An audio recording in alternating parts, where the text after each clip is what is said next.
So I reiterate here, the bill is dead.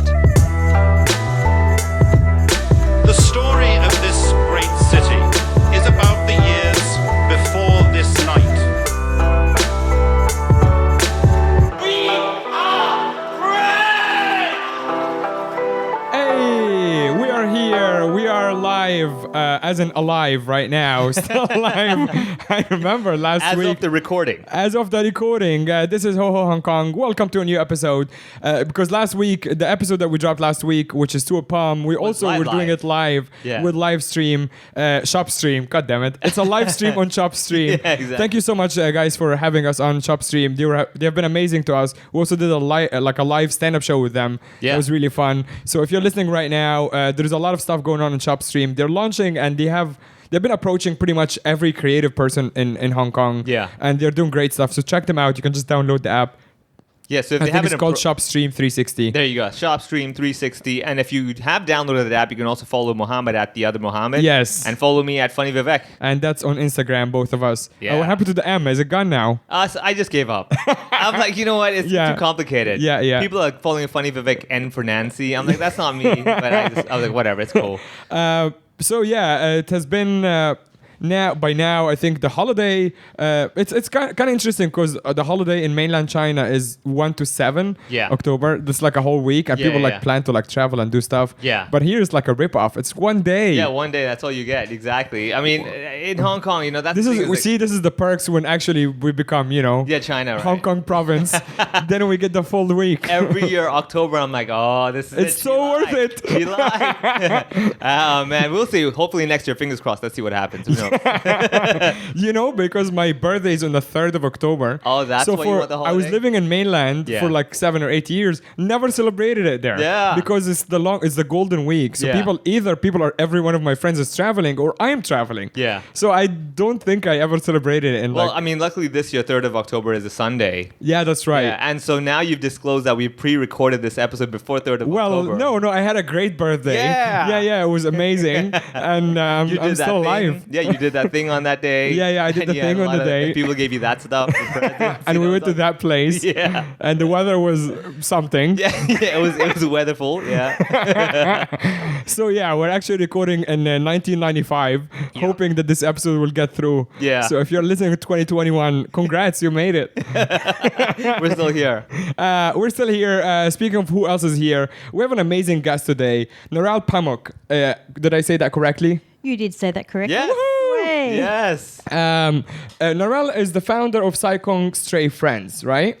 And I've been kind of doing some research in a very non-creepy way, just trying to look you up. And one of the first things that I saw was that SMP interview from earlier this year, when it seemed like I think we were in one of these lockdown waves, and things were pretty bad for your organization. So let's start with that. What was going on back then? I think the interview was in April. Yes, it was. And we were facing very hard times. It was a time where there was no money generating towards our charity. And we have the most beautiful dog shelter out at Sai Kung, which originated with about 40 dogs, 80 dogs. I capped it at 100 dogs. Oh, wow. Definitely capped it at 110. But now we are now at 150. Oh. So, our expenses are dramatically increased. Yeah. And the only way we can function is by donations from the public and support. But it got so bad, I didn't really know where to turn. And I thought the only thing to do was to come public. Make everybody aware I can't continue. I can't do this alone. Wow, for a second when you said come public, I went, you mean like IPO? You went on the stock market? No, I wish we're at that stage. I really wish we had some means of being on the stock market. Yeah, because one of the most famous cryptocurrencies is Dogecoin. And Dogecoin literally has a dog, like a Shiba dog logo on it. So you can create your own cryptocurrency. That sounds wonderful. Yeah. But real quick, how do people donate? Where do they go? Well, we have a very active Facebook, which Yeah. is Sai Kung Stray Friends Foundation. Sai Kung Stray Friends Foundation. Everybody who's listening right now, press the pause button. Yeah. Sai Kung Stray Friends Foundation on Also, the Facebook. website is going to be in the description as well. Yeah. Yes, Of the and episode. that's saikungstrayfriends.com. And on there we have all the details how they can donate, pay me, PayPal, or direct to our HSBC. And it's a very easy procedure, and we hope people will visit that. Now we've mentioned it. But we have had the most amazing response from the people, but not just Hong Kong, it went abroad. And the whole article in South China Morning Post really did go viral. Wow. Yeah, So- because I remember actually this is one of the first time we have a common friend as well. But one of the first things that I learned about you from a long time ago was that article. I think this is the first time I was I knew about the name of the business or the charity rather. And it did get sent to me by a lot of people because I have a dog. So they thought like, oh, you might be interested in this. And so that was in April. Now we're in October. How have things been since then? Well, we have still been increasing the numbers of dogs coming in, and I have been doing a big project on the Hong Kong-China border that I was asked, could I come up and help? It was out of control.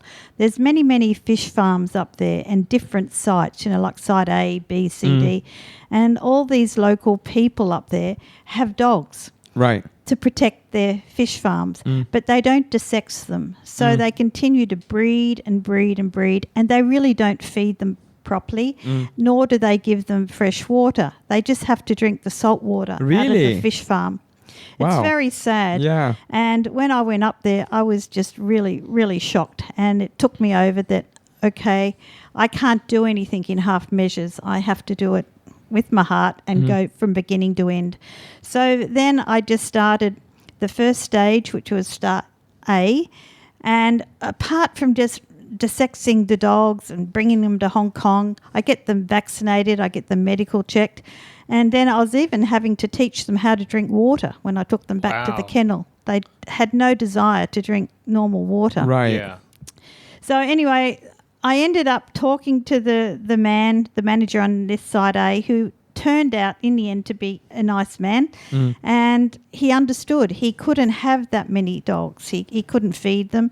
So he asked we only return, I think at the time was 7. So Oh, wow. I inherited straight away about Yeah. another 8 dogs just from his site. Right. Wow. And then that's how it continued. Every site the next I'd go to, they'd say, take them away, we don't want them. Or if they're a black dog or they're a chocolate-coloured dog, Yeah. definitely didn't want them. Don't return Why is them. that?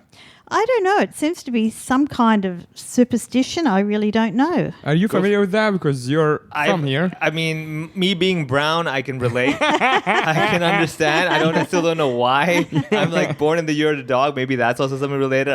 But I think maybe it's also like a luck factor, like black color. Maybe just feels like bad luck, like a black cat Bad kind luck, of deal. yeah, maybe. It could be that as well, and maybe just it's just happier to see maybe a lighter colored dog to a lot of people. I guess that's what it is. I mean, personally, if I had a pet, I'd like it to be really dark to the point I play hide and seek with it, and I'd lose every time. And people can't tell you both apart. Exactly. So either the hair or the color. Exactly. Yeah. When I'm lying on the floor, like, Viv, go up and do a show. I'm like, that's my dog. 'Cause he's funnier than you. Oh, man. But I will say that the black coloured dogs, I find from experience, are the most intelligent. Yeah. They are so well behaved.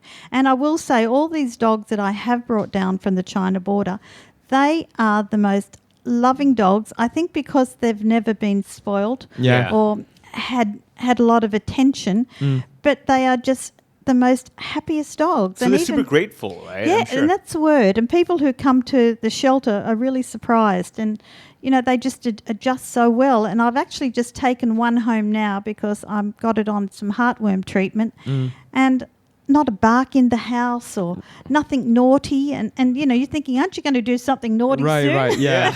yeah. It seems like a Stop lot being of, so boring. Yeah, stop- Eat the couch or something. Stop being so good. Yeah. it sounds like a lot of like dog owners now who have like dogs who are not really listening and very obedient. They got to send them over to your place and get them fixed, like boot camp them.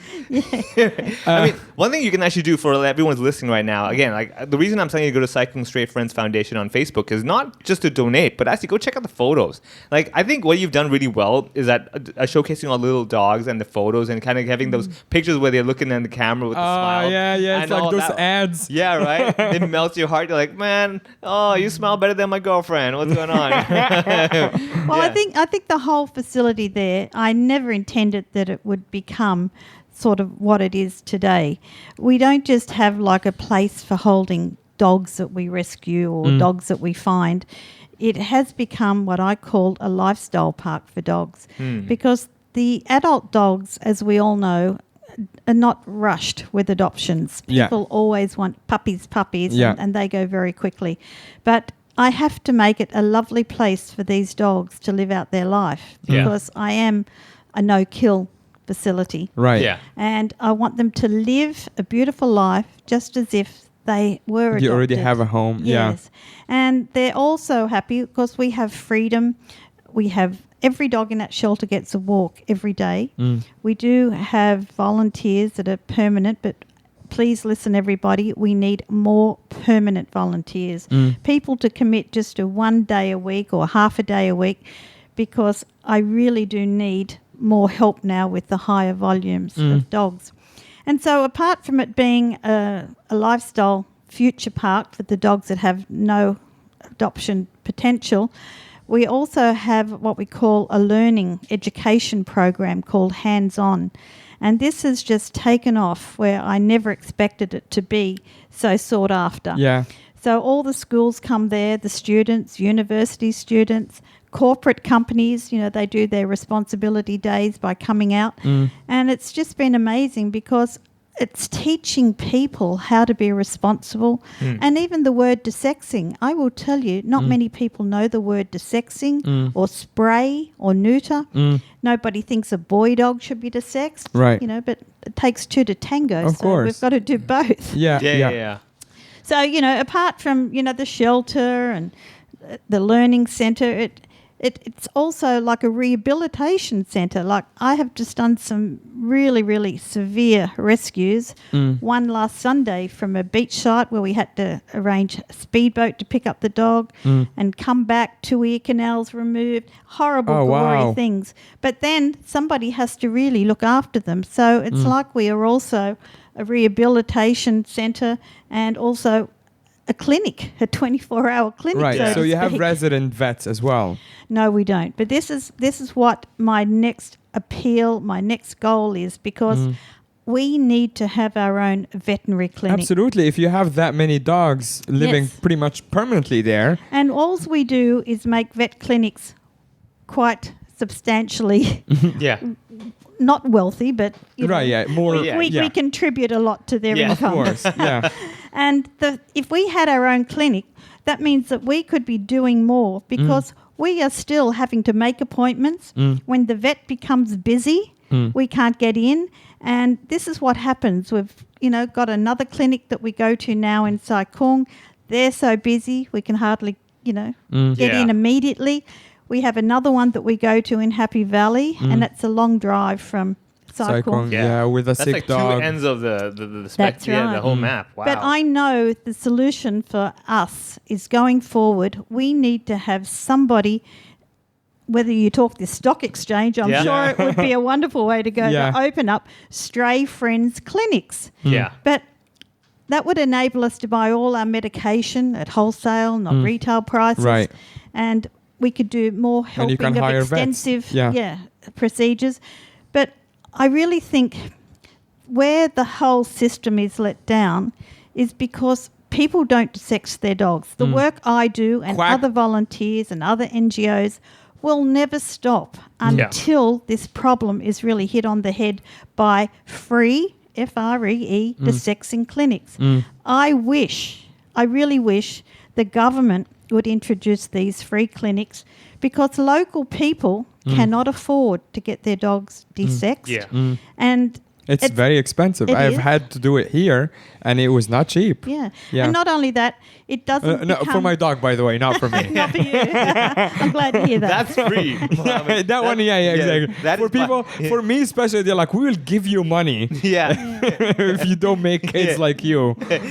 Your method of desexing yourself is introducing yourself. It's Exactly. Like, hey, there we go. Hey. D-sex is but my middle local name people too. Exactly. cannot afford it. Yeah. Right. And therefore it doesn't become a priority, right? Right. So the dog will go on breeding and breeding, and every Yeah. female having 8 puppies, and Yeah. out of those 8 puppies there could be 4 females, and it just goes and goes on. Right. Yeah. But we have to stop the breeding. And if the government, having all these centres, AFCD centres, could open up a clinic, they've got the facilities. They Yeah. have the vans, they have the staff. You know, instead of just calling for an animal to be disposed, Yeah. you know, could you call and have a pickup to desex the Yeah. animal? It makes more sense because so much of this animal life is being disposed of, and nobody thinks what happens, but they do, I believe, end up in landfill, which is not really the way we want it to be. Yeah. And I do think these beautiful animals don't choose to be born. They're born because we've let them down. Yeah. Yeah. And I believe there must be free desexing clinics, and Hong Kong could catch up with some of the other advanced people in animal welfare, because I've always been quite proud of Hong Kong that we are so ahead of everything. We can move staff ferries. We don't have to, you know, go through years of things. Hong Kong gets things done, and I just so much want to see us go ahead in the animal welfare. New cruelty laws need to be introduced. You have no idea what I do see from day to day. Yeah. You know, people don't know how to look after an animal. An animal I took last week, I heard a little cry when I went somewhere, and I'm not saying where, and I said, "What's in there? What's in there?" And a puppy that was given as a gift. Yeah. A little puppy, but then it had grown bigger, and it was still in the same cage when it came as a little Wow. puppy. Yeah. No water, couldn't see out. Was that in a shop without being too No, specific? not in a Was shop. it- This was somebody just had it at their business place. Oh wow. And the person looked at me when I said, "That is no good, no good." I Yeah. tried to talk in my broken Chinese. Yeah. Right. Yeah. They said, "Oh, we walk it of a morning and a night."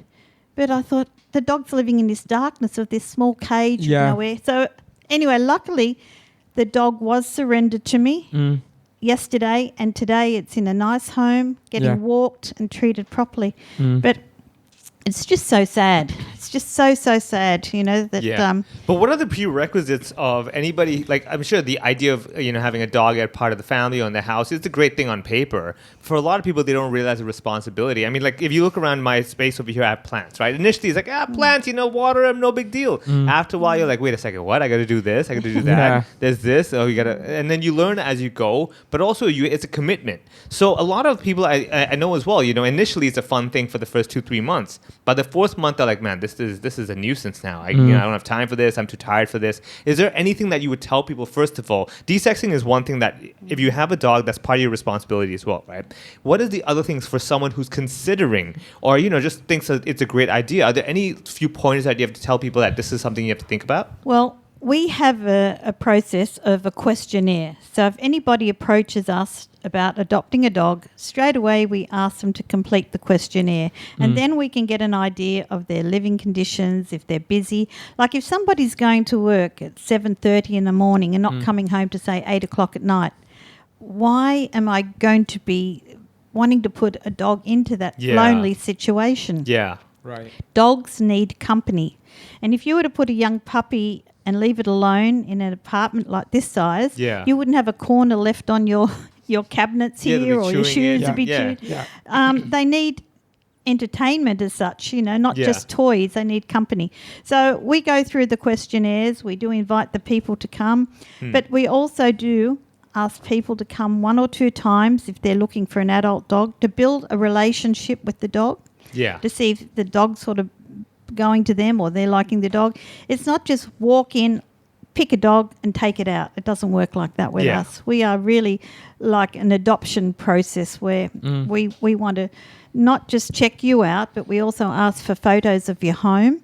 And not to be invasive, but just to look at the Of course, yeah. safety Because it's aspects still a responsibility of of yours Yeah. of where the dog is going next, your home. right? Yeah, we don't want to see a dog on a roof, jump on a chair, and then he comes tumbling down. Actually, we'll get to that in a second because I've had quite a dramatic story with my dog recently. But before I get into that, on the same topic, I have had a lot of friends, and big part of the reason I wanted you on as well is because like I believe in the same cause, right? I have a dog. I want everyone to adopt dogs. Obviously, don't buy a dog ever. That is just cruel. But I have had many friends in Hong Kong who I convinced to adopt dogs. And most of the time, without mentioning any names, most of the times when they go to shelters or private places that have dogs for adoption, the process is very stringent. And I understand that for a lot of it makes sense that you want to make sure that the dog is going to a good home. But I've had many friends get rejected and they're very frustrated because they're like, I think I did all the right things. Like I live alone. Someone is always at home. I have a nice home, whatever. And it seemed a bit more arbitrary. And people maybe like to play the power game when they just want to say no to people. Absolutely not. No, absolutely not. It's not a power game. It's a very sensible, future that we're talking about. We have to not just think of today or that person going to be happy, as you say, for a few months and then they find they can't cope. We go through the process with them. We talk about it. We make them aware. I also tell them now, if you're thinking of leaving Hong Kong, you have to factor in if you can afford the relocation costs. This is the big issue at the moment. And I don't want any of the dogs coming back in a couple of months, because once they get a dog off us, we are the Sai Kung family. When you take a dog, we have a WhatsApp. We go through it with you the first few nights, the first weeks. Even I've got another message today for a dog which was adopted 8 years ago. We're still here to be that support to you, because I don't want any of our stray friends ending up abandoned or bad things to happen. We are family to the end, but we need everybody who joins our family to have good, respectable ownership, bonds for our dogs. And it's not about, I don't like your house is too small, because, a lot of the time it depends how big your heart is. I mean, I haven't gone through the adoption process in Hong Kong. I've done it actually in Shanghai. This is where my dog is from. And so I can't speak from my own experience, but I have had a lot of people who came back to me frustrated with the adoption process here. And while I understand what you're saying is that you don't want the dogs to come back, I can see that these people are actually, if I am to give my dog for some reason to them, I would actually be comfortable with it. And I'm not saying that because they're my friends and I'm biased. I'm just curious, like, why do people have that complaint? Right? I don't know who your friends are, but there'll always be someone with a complaint out there. Right, yeah. But that makes sense. No matter what. Yeah. If something doesn't please somebody, well, they're not going to be that happy. As comedians, that happens to us all the time. Yeah. I thought I did a great time. They didn't laugh. They complained. I don't get it. I was having a good time on stage. What's going on? Well, I couldn't do your job. I can tell you that. I couldn't do your job. No, if I had to take 158 people in an audience and make sure they're fed, not happening. I could entertain them for 7 minutes, but after that, we're out. Well, I can tell you it's a lot of feed for 150 dogs. Our order this week is close to $28,000 for the month. Oof. That's not including rent. That's not including. No. Like, people don't understand. It is very, very difficult. That's the dry food. But then on top of that, we have the chicken. We cook 32 bags of chicken every day. Yeah. Can I come live in your I know. shelter? That sounds amazing. Well, that's what I say. Every dog that walks through our gates is the lucky dog. Yeah. Right. And once they're in the gates, they're in, and we will look after them.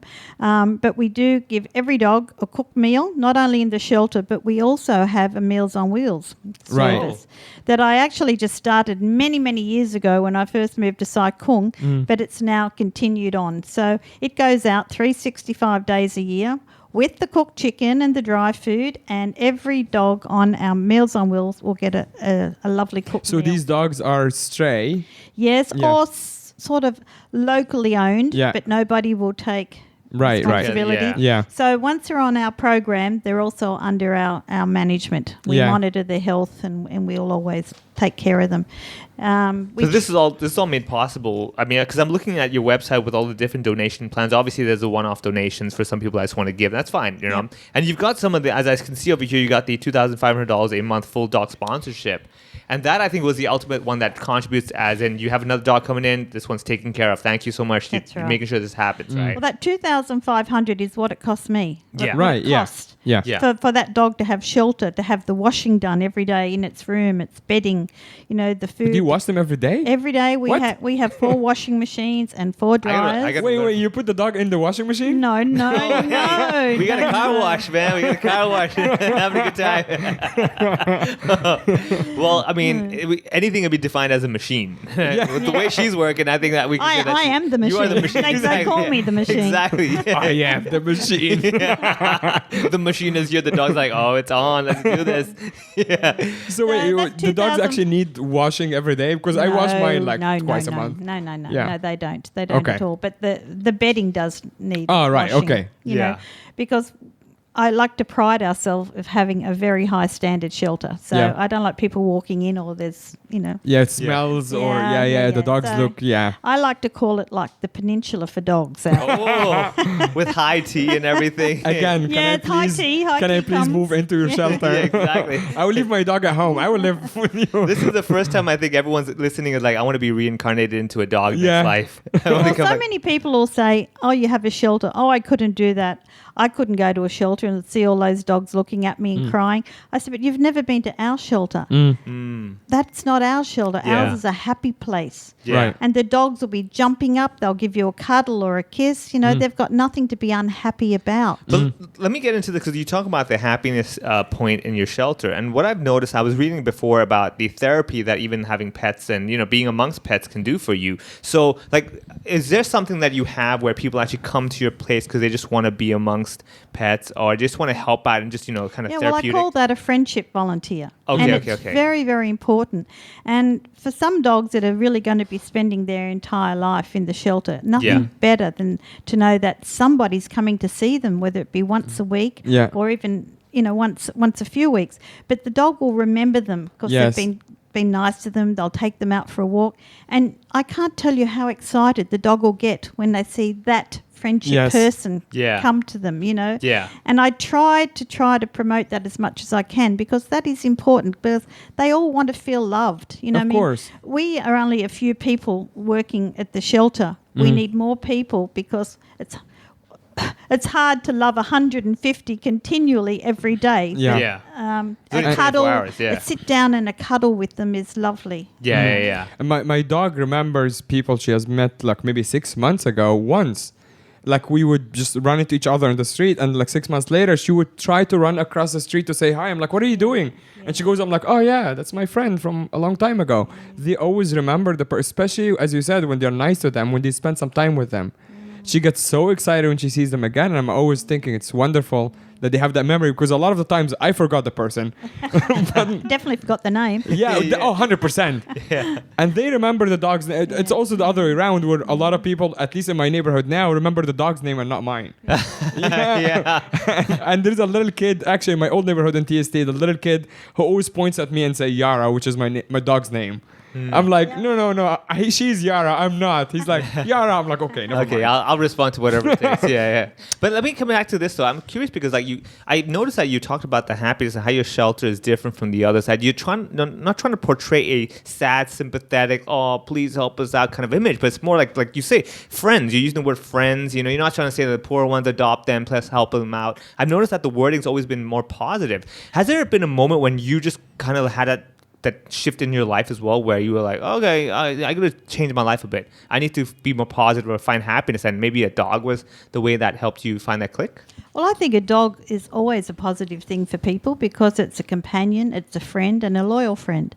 And I believe dogs are much more loyal than people, and I really think they have a lot to teach us. Dogs are much more loyal than most mobile phones. Mobile phones will just give up on you after a few years, you know. I put my mobile phone on my dog. Exactly. This is like the two things I love the most in my life. Dog and the mobile. I agree. Dog and mobile phone. Like it's like one of these games. Like if you ever like get on an island by yourself, what would you pick? It's literally my dog, my mobile phone, and like a book, and then I'm good. But I'm very curious because coming back to this whole thing, like, what caused you to even decide that, hey, I want to do something, I need to start this? At what point in your life did you just say, okay, I got to change from where I'm at and go somewhere else, and this is the beginning of a new chapter? That's a great Well, to be question because your perfect- background is not even like working with dogs or veterinary or something like You were that. in a dog-eat-dog world. That's the closest I can connect it to. Nice. Hey, No, I didn't have any intention to change my lifestyle. I was very happy with it. I had a successful property business on Hong Kong Island and was always going out in our nice Mercedes cars, our fleet of cars we had, and showing people properties and going through lovely upmarket homes. And it was a lovely lifestyle. I had money in the bank, you know, I had jewelry, I had nice clothes every day, and I had Fancy no, Well, dinners, okay. all of and that. holidays. I mean, today Yeah. you're dressed, you got the leopard outfit. Maybe inspired by 101 Dalmatians or and a something. t-shirt, yeah. Yeah, that's good enough. That's still style. It's made of actual leather, though. Oh, there you go. Artificial. Actual artificial leather. That's how I brand it. So there was no intentions until I actually had to move. Our building was sold and pulled down. We were happy in our building. We had Oh. a nice apartment at Stanley.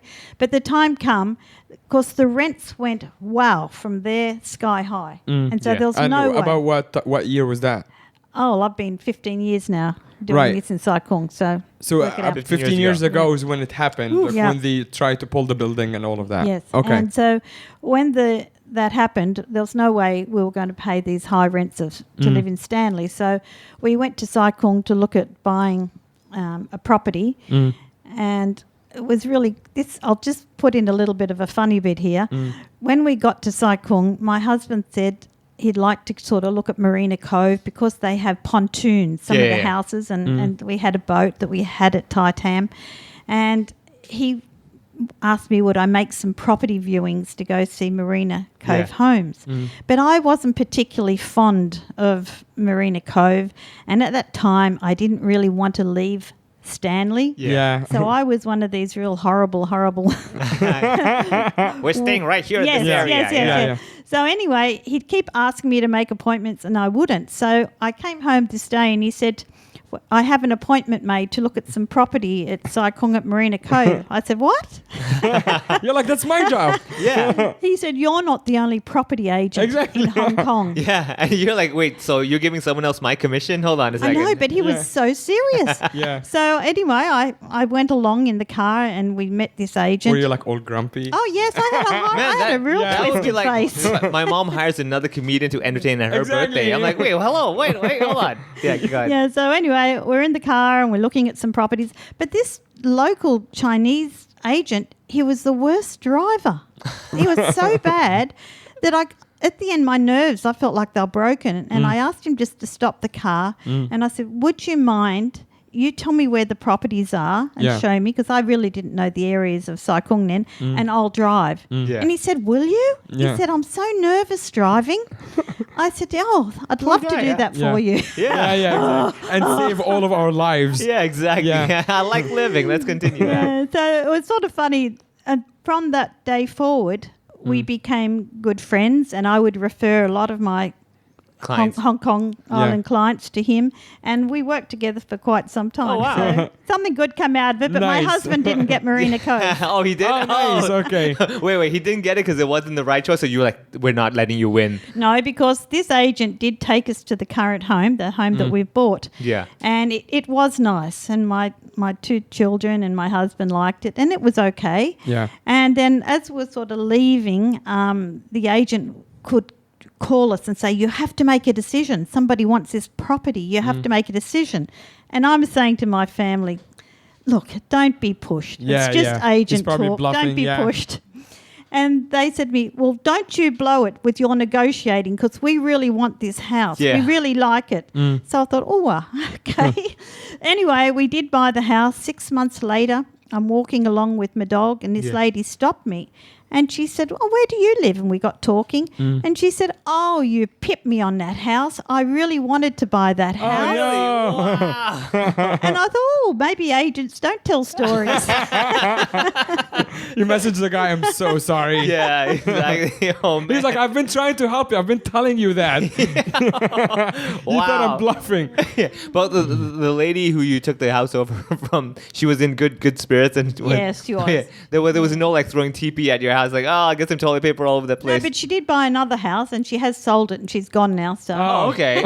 Hey, win-win-win. Did you buy her new house off her as well? That would have been it. That right? would it's like Monopoly, basically. Yeah, exactly. You're already bankrupt. You're like, I'm gonna take that for very cheap. Thank you so much. and I will say that every time we would go to Sai Kung when we were thinking about moving, and our car would get back to the Stanley roundabout, we'd all say, "Oh, forget it." You know? And I used to always think there'd never be life after Stanley, you know. But I can tell you, 15 years later, I don't know how I could see myself coming back to live on Hong Kong Island. Right. Ah. Yeah. Yeah, I Because hear once that a you lot. live out there, you see the cows walking Yeah. around, and it's barking deer sometimes when you go for walks. You know, Yeah. it's just beautiful, the nature of Yeah. Sai Kung. And although the traffic is the downside, On that one, On the but then, I mean, weekends about- Stanley as well. You know that road going Yeah, down there that's is just true. as bad. Yeah, Yeah. sometimes. but life in Sai Kung is wonderful, you know, and to have a house again and a garden, Yeah. as opposed to living in an Shoebox. apartment. Yeah, Yeah. or a shoebox. Yeah. Okay. So I'm trying to also like follow the story. So now you bought the house. You're still in the real estate world. Yes, driving from Sai Kung to Stanley every day. Which So your was- office was in Stanley Yes, still. Stanley Okay. Plaza. Yeah. So what ended up happening, I went to Shenzhen one day to get some dog beds made for my own dog. Yeah. So And- the whole time you've had yours just one dog, No, I always had five or six. So but that's also just because you like dogs. Like no, yeah. because that was my husband had a boat at Tai Tam, and there was a dog there, and he always said, "She's such a lovely dog. If ever she has puppies, we really should have one." Right. Yeah. Well, no sooner he said that, she had another litter of puppies. So he asked me to come on down and have a look. So we took I think it was 7 puppies all home, and we looked after them, and I got them homes and things. Yeah. And that's sort of how it started. It wasn't see, me. okay. It's my husband started all this dog thing, really, but I get blamed for it. That's so funny. So yeah, basically you're helping out the one dog, and then you help them, the puppies, find homes, and that was your first experience with like the process of taking animals in, and then Well, we always did have one. We had Right. a German Shepherd originally in Australia, and when we came here, we flew him with us. Yeah. But when he passed away, well, that's when the litter came next, and we kept 3 dogs out of that litter. yeah. So then, you're getting back to the story because Yes. I'll keep getting lost if we keep Yeah, jumping that's okay. around. Okay, yeah. I was at Shenzhen getting some dog beds made, and I gave the shop my address as Sai Kung. These 2 women in the shop pricked their ears, jumped over and said, "Oh, do you live in Sai Kung?" And I said, "Yes." And I said, "Oh, how long have you been there?" I said, "I'm just moved there now, getting some dog beds made." "Oh, look, do you think you could help us? We started a little group trying to help dogs in Sai Kung because they are so bad, they're so poorly, nobody helps the dogs in Sai Kung. But we are due to leave Sai Kung. I'm going to UK, I'm going to Canada, but we need another name or our little group will not be able to continue. Would you be able to give us your Hong Kong ID and name just to keep the group functioning?" And I thought, woo, I don't even know these Yeah. ladies Yeah, yet. that They want sounds my Hong suspicious. Kong Shenzhen ID. too. You're not even in Hong Kong. Yeah, wow. like, hold on okay. a second. I said, "Look, let's just make an appointment and we'll meet up and we'll talk about it and you can explain to me what you're doing and what you really want from me." So I did that. So naturally, they were in a little bit of a situation, so I said I'd help. And they told me what I had to do. And that was sitting on a Saturday or a Sunday in Sai Kung, taking puppies and dogs and trying to get them homes. So being And very they have gullible. already been doing that. Yes, and Right. I'd have some school children on come and help and things like that. But being gullible, I didn't sort of ask, where do you go from there? So Right. when 5 o'clock comes, if people hadn't adopted a puppy or a dog, where do they go? What Yeah. happens to them? Yeah. So very quickly, I got up to another 7 dogs in my home.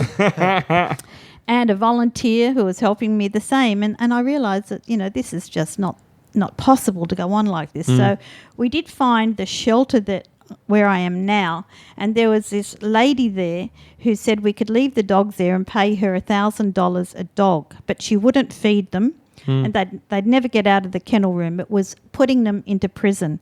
So I would go to Stanley, work all day. My helper here at Sai Kung at the house would cook some food. I'd come home, pick up the food, go back to the shelter, feed the dogs that we had in there, our stray friends, which got to 8,000. And I can tell you our little donation bucket did not raise 8,000 for me to keep those dogs in there continually. So then when I took the food to our sort of 8 dogs at that time, the whole shelter dogs would be jumping up so hungry because this woman would only give them a little bit of dry food. Right. Yeah. And it broke my heart. So I was taking food then every day to all these dogs in the shelter that she was getting paid for. And you still had your full-time job. And I still had. Oh my God. I still had my peninsula properties here on the island. So then I thought, being a business person, this is not sustainable. I have to buy the shelter and I have to get rid of that woman. Right. Wow. So that's where my life became this terrible, stressful, ongoing life. Yeah. The journey, as we can say. Yeah. So then that was horrible. She said, yes, the property was for sale. And this is a long story. I don't know whether you'd have enough time. Oh, no, we're good. We got that. Yeah, well. Anyway, No, then... I'm really curious because I'm really intrigued about how you managed to balance both sides. And it was more like your heart was telling you, I need to help the dogs out. Yes, but it like was. mentally, physically, weren't you like fatigued to the point that at some point you might have broken down where you're just like, I can't balance it. This is exhausting. Well, that's how it is, and it hasn't changed for 15 years. And that's why I'm called the machine. You know how it can change? Right. By people donating. That's right. That's right. Yeah. You can go to... Or like permanent volunteers as Yeah. well. I'm getting off the story again, but you know what you're saying is so true. I am having a little bit of almost mutiny on the bounty at the moment at the shelter. We don't have enough manpower. The few of us that are there are exhausted. It's hard. From morning to night, we're not getting out of there till 7:30. Yeah. And the staff, the few helpers that I have, are really now not begging, but really asking, we have to have another staff person. And I don't have the financial capacity to put on another full-time person. So you need like full-time volunteer or someone at least, or maybe 2 half-time volunteers to Yeah, but you balance don't the week off. understand. Volunteers are volunteers. Yeah, true. Of course, the And- capacity is going to be limited. And to every single day, a dog in that shelter is the same. So Yeah. I can't totally function on volunteers. I have to have stability. And I have one kennel manager who is amazing. She doesn't have a day off, not a day off. And she's like so thin now because she's really pushed to her limits. And I do sort of pay one person to come and be a support person to 2 people, but we need an extra one. And I pay those people only like $500 a day to come and help. But still, if I'm having to pay $1,500 a day, if you work out that at the end of the month, it's still... That's a lot. I need somebody to donate or help, at least 15, 18,000 a month to help us get an extra person. So if any companies are out there, they can write it off through their business. Anything they give to our charity is a tax deduction. But, so many people... wealthy companies out there, I'm sure they could help us just get one more staff person. Yeah. So let's put it this way. Let's put it all in perspective. So if you're saying that you're hoping to raise, let's say, another $20,000 Hong Kong per month. 20,000 to be wonderful. Yeah, if we can hit something like that, right? So in Yeah. other words, like we have listeners, we have people who have friends and companies. So if you're listening right now, what you can do is talk to your company that you're working at. See, maybe they have some budget or the CSR. They want to work on something different. And go to the Facebook. That's definitely where you want to go. Look at those pictures. Those pictures will get you. And I think definitely that's the first step. And manpower as well. I'm just curious when you say Manpower is something we just need so Yeah, so badly. when you For say- safety as well. exactly. So I'm just curious. Like, so manpower. What could somebody like? There might be listeners who are interested, or even someone who knows somebody who could actually help out. Maybe someone just dog walking nowadays and says, "I want to do more than just But that." when you think of realistically, people may want to help and they'll come along, but unless they want to become permanent, it's just another burden on us. Understood. Right, Yeah. Because by yeah. the time We you have teach to- them and everything. We have yeah. to say to that people, how do you do this? How do you hold the dog leash? Yeah, yeah, yeah. Oh, You absolutely. and we don't have enough time. to teach you all the basics. So, we really want people to register as permanent volunteers. Yeah. They could tell me they'll come And every be Monday. responsible, or, obviously. yeah. Yeah, Yeah. so when you say permanent, as in regularly Yes. returning, not that you're there 24/7. That's right. But okay, so like let's say someone come every Monday. for Well, I the full do. day. We have a retired corporate man, Yeah. and he comes Monday, Wednesday, and Friday. Yeah. But Now- very reliable every Yes. time on time. So that's Every morning it's, basically "Hi, a John." full-time volunteer. And off he goes. He knows the dogs. He knows the dog names. He knows the whole procedure. He is such a support to us. But if somebody else comes, because we have to for have the other 3 days, for example. Yeah. we have a booking system now because people want to come. Our environment is beautiful, and it's something that people can't get in Hong Kong. You know, when they come there, it's such an experience for them. So I had to introduce a booking system because I have to try and make sure I have some manpower there. You know, it's all a matter of safety. And so people get very disappointed if they have to wait 1 or 2 weeks to get in. And we do try to give priority to the schools because it's so important that this education, Yeah. education is the only answer for tomorrow's progress. Yeah. And I need to have staff. But that's one thing I want to get into because education to myself is important. Like even the world of comedy or like, different racial harmony, stuff like that. It's all about teaching the new generation to have a different mindset, to realize this is not a problem that you just brush away. This is an issue that you're going to face one day yourself as well. So when you say education, could you give us a quick example? I'm always curious about like how do you talk to the new generation and convince kids that this is something that you want to know about? Okay, well, the kids are wonderful because not all the kids, because some are frightened. They've never been absolutely, exposed yeah. to Yeah. animals. So they're the ones that we do try to focus on to get them over their fears because their parents have obviously never had dogs or they haven't been around dogs. So, we'll always sort of start them off, touching a little puppy. And when I go to the schools, I'll always take a puppy and then I'll take an adult dog Yeah. because people still don't understand a puppy grows into a bigger Yeah. dog. Yeah. It's You think it a puppy really is this surprises cute me. thing. Yeah. Yeah. That will always be that way. Yeah, so when they come, we actually show them how to hold the leash, how to walk the dog. We try to explain that they have to have control of the dog. We teach them how to wash a dog, and then we get them involved with the feeding, because people sometimes think it's just great to give a dog just a dish of dry food, and it is. It's healthy, but it also dogs love to have one good meal a day. Yeah. It's their high point. So I always tell people, would you like to have dry toast every meal? Yeah.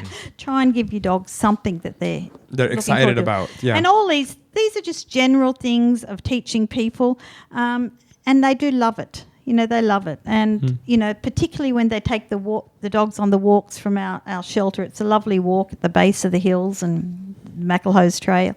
But this is something that, is just so important. And when the schools come, we have one come regularly as an after-school activity. They bring the children in the bus. We break them up because I try to also give the children a little bit of outdoor activity. Right. Yeah. We'll be working on the land that adjoins our place. We'll be moving things or we'll be carrying things. Or the other day we're cutting sort of some rattan on things off a couch. Hong Kong kids really don't get to do a lot of this outdoor stuff. Yeah. And that's why our whole facility has become sort of so in demand. And Yeah. I can't keep up with the demand. I've got so much further I can go with it, but we really need an injection of planning Yeah. for where we're going. I have a story for you because you were talking earlier about how advanced Hong Kong is with the animal cruelty stuff. Like people don't really tolerate it here. My experience has been is that people can get a little overboard with it. Like I'm not sure if you have heard of people just like reporting like something happening to a dog when nothing was really happening, but because Hong Kong is so sensitive about animal cruelty, they take it very seriously, which I think is a good thing. But I have unfortunately fallen like under the category of like nothing was happening and I got like reported. And it's such a crazy story because basically I was at somewhere in the New Territories in an office and my landlady calls me saying, I think your house is on fire because the fire truck is there. And I'm like, what the hell? My dog is in the house, right? So I'm freaking out. Go to the house. House is not on fire. A dog is missing, just not in the house. I try to investigate. It turns out someone. So I have like I live in one of these short buildings where it's one apartment per floor, and you can't really see the apartment except from across the street. Like if you're next door or even downstairs on the street, you cannot see the window. So apparently someone across the street saw that the dog was alone in the house and the window was open, and the window's always open because it's like just a little bit for air. I've had this dog for 3 years. We came together from Shanghai. She's super smart and she's terrified of windows. Like she doesn't even get close to the window. Apparently someone saw it there, and because Hong Kong takes it so seriously, they called the SPCA. That called the firefighters, and there was a massive rescue operation. Not just that they took it to the 4th floor, like really big, like 8 or 9 people on the street. They diverted the traffic from the entire block. They blockaded the whole area. Apparently it costed them about 50,000 Hong Kong dollars from taxpayers' money. And the dog was never in danger. And now I have to go, obviously lost a lot of time and money and whatever, but I have to go to the SPCA to rescue her. Community work. Yeah, but it's like she didn't have to go through all of this. And my question, I guess, is like, while I understand the value of like if someone sees that an animal is in danger, we have to move quickly. But like it seems like there is no verification whatsoever.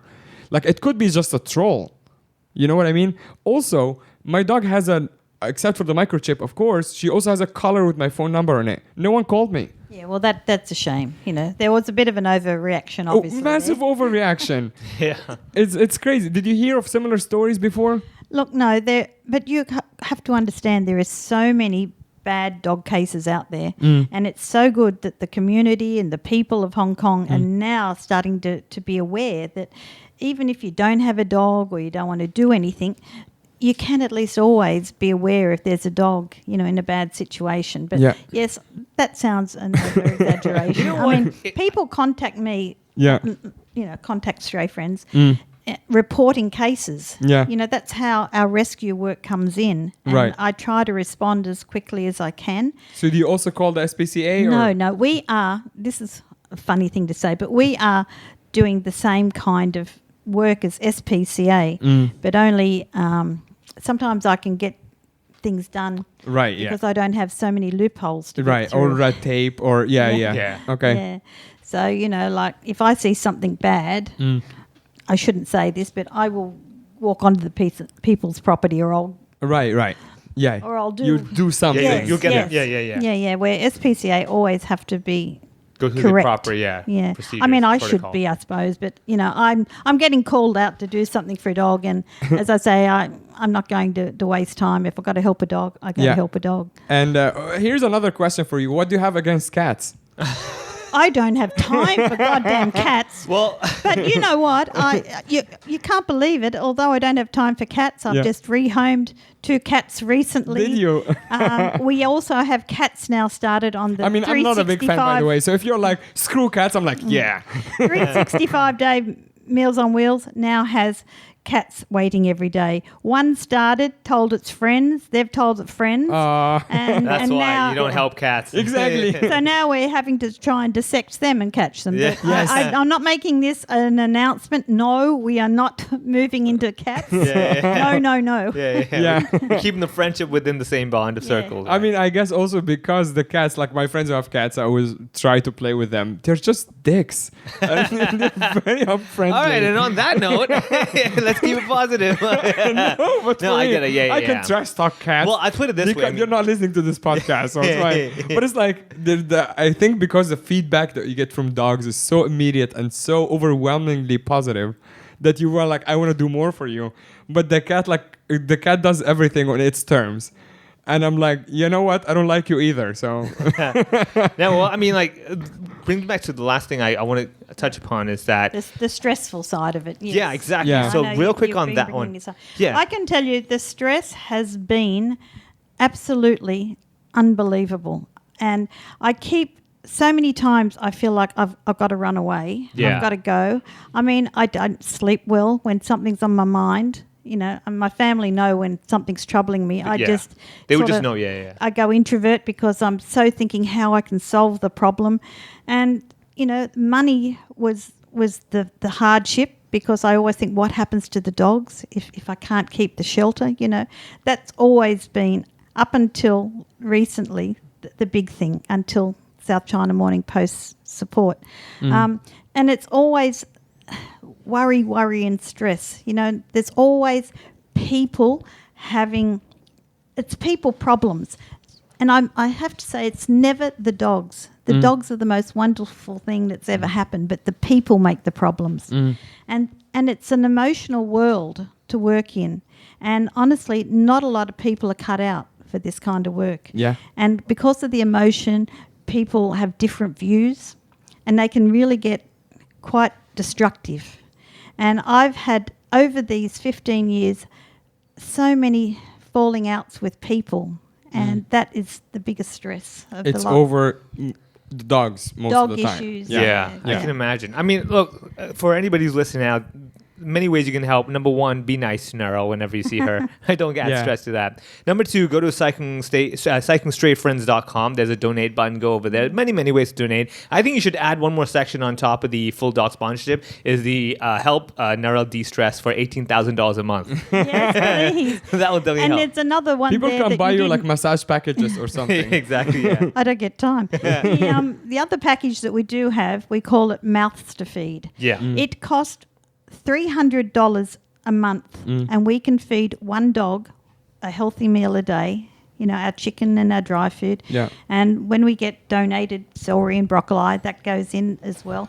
So it's called Mouths to Feed, $300 a month. I'm sure there's that many people, even though we have... That's the price of 2 drinks on the weekend, That's by what the I'm way. saying. Yeah. And although we have problems, everyone now Of with course. Sure, the yeah. in and out of work, but $300 a month to someone is not a big deal. But that will ensure one dog in the shelter or one dog on the street that meal. And so those $300 little amounts really do help when they all add up.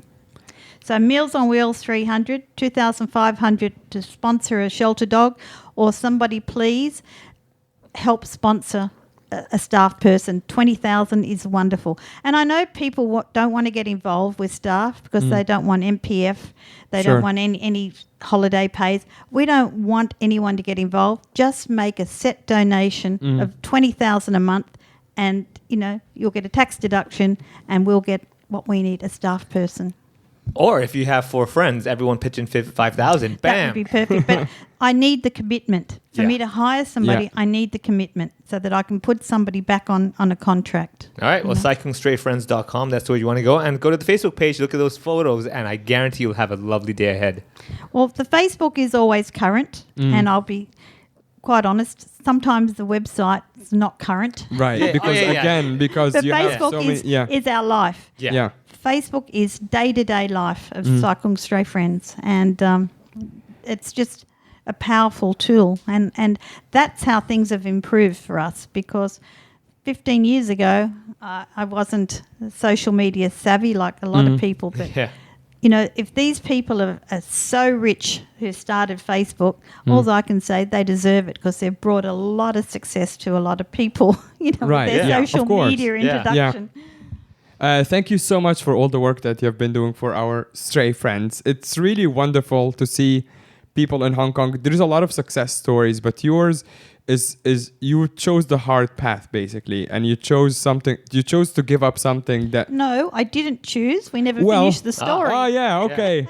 That's great. Actually, keep going, because you now... Yeah, those Yeah. ladies were the ones that asked me to do it. So I had no intentions to give up my Yes. life.